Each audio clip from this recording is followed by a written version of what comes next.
familiar with it, but Dort is part of something called the CCCU, which is the Council for Christian Colleges and Universities, which is something all around the U.S. And recently there's been 2 colleges that dropped out of the CCCU because of its failure to take a stance on gay marriage.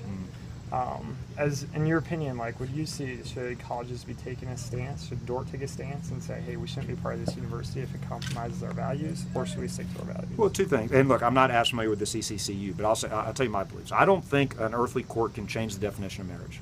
Marriage was instituted by God.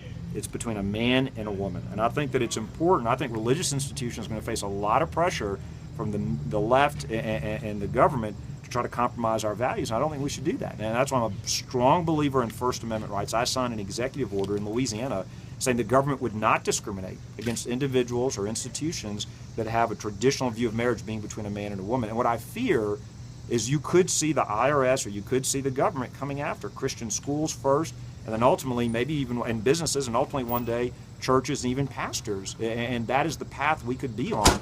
They're already going after florists and musicians and businesses. So obviously, I believe in our First Amendment religious liberty freedoms. I think it's important that we stand together and fight for those freedoms. I think marriage is between a man and a woman. I don't think that a court can change that definition, and I think that now the fight, unfortunately, the left has decided not only did they take away our 10th Amendment rights with that decision, now they're going after our First Amendment rights.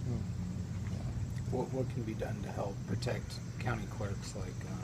Well, so you look at the Marriage Conscience Act. When my legislature wouldn't pass it, I did an executive order saying the state wouldn't discriminate against people, individuals as well, state employees and others that are standing on their conscience, on their religious beliefs about marriage being between a man and a woman. I think every governor should sign that kind of executive order, pass that kind of law in their state. I think we need one at the federal level. And this is no longer hypothetical. This is actually happening. We're seeing businesses being forced to choose between following their conscience and being able to stay in business. And that's wrong. I mean, even folks that don't agree with me on marriage, I hope would say in America, it's wrong for government to force people to compromise their conscience, their basic religious beliefs.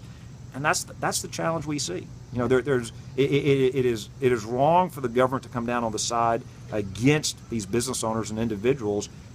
You've heard me say this before. America didn't create religious liberty. Religious liberty created the United States of America. There's no freedom of speech or association without our religious freedom rights. And that's the reason the Founding Fathers, these aren't new fights. They anticipated these types of conflicts. That's why they put it in the First Amendment to the Constitution, to make it very clear how important this was and is. Thank you. Cool. That definitely answers my question. Well, good luck with your studies. Okay. Thank you so much. Thank you for having us on your campus. Have good travels. Thank you. Give my best to the boys again. And I love the shirt. Thanks. Thank you. Good to see you, man. Good to see you, Governor. How are Take you? care. It's good to see you. Take care, Governor. Thank you for having us. Thank you, guys. Thank you, guys.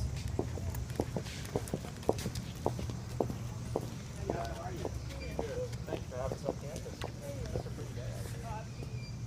What year are y'all still?